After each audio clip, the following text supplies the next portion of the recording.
The Tale of the Bamboo Cutter. Chapter 5. The Robe Made of Fire Rat Fur. The minister of the right Abe no Miyushi was a man of wealth and the master of a flourishing household.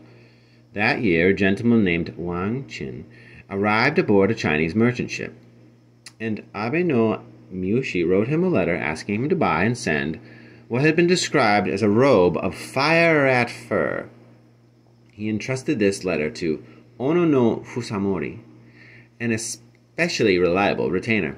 The man took the letter to Wang Qin and presented it, together with a sum in gold.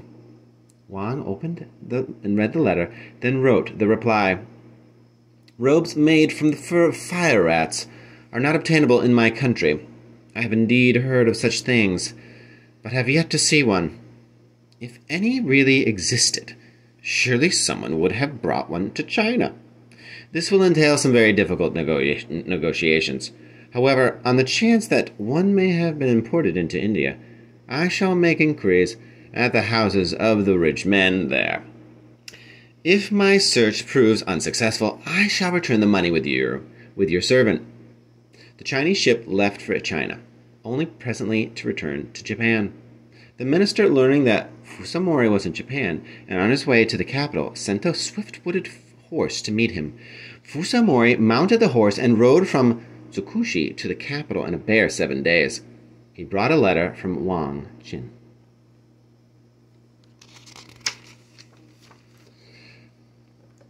"I have managed with great difficulty, by sending my men everywhere, to acquire the robe of fire rat fur I am now forwarding. A robe of this fur has never been easy to obtain, whether now or in the past. I was informed that long ago a great Indian priest had brought one to China, and that it was now preserved in a mountain temple to the west. Eventually, with the assistance of the authorities, I was able to purchase it. The officials told my man that the money you sent was insufficient, and I was therefore obliged to add some of my own. I should appreciate it if you would kindly remit 50 ounces of gold by the return voyage of the ship. Please return the robe if you are unwilling to send the money." When the minister read these words, he exclaimed, "How can he suggest such a thing? He only asking for a trifle more money after all. Of course I'll give it to him. How wonderful that he found the robe and sent it to me." He made a deep bow in the direction of China. The box containing the robe was inlaid with precious stones and glittered resplendently. The fur itself was bluish-black, and the hair tips shone with a golden light. This obviously was a treasure of incomparable beauty. Its beauty, indeed, was even more remarkable than its vaunted imperviousness to flame. "I can see why Kaguya-hime should have wanted it so," said the minister. "What a magnificent robe it is!" He placed the robe in a box, attached the box to a branch, and beautified himself with great care. Imagining he would spend that very night at her house, he composed a poem to take along.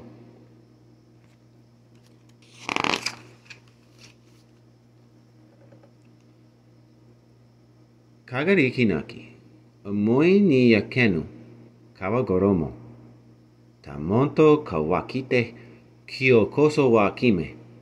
I have burnt with the flames of boundless love, but today I wear with dry sleeves the fur robe that does not burn in fire. The minister took the box to Kaguya-hime's gate and waited there.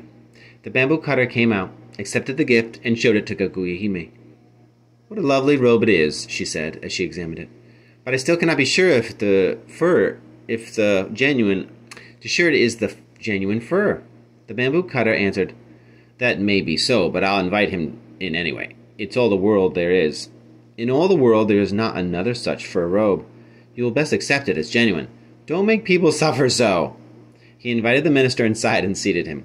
The old woman, seeing the minister ushered to the place of honor, was also convinced in her heart that this time the girl would be wedded. The old man had grieved that Kaguya-hime was still single and worried himself over finding a suitable husband for her, but she was so resolutely opposed that he naturally had never tried to force her. Kaguya-hime said to the old man, "If this fur robe does not burn when it is put in fire, I shall admit that it is genuine and do what is required of me. You say you have never seen its likes, and that you have no doubt that it is genuine, but I should like to test it in fire."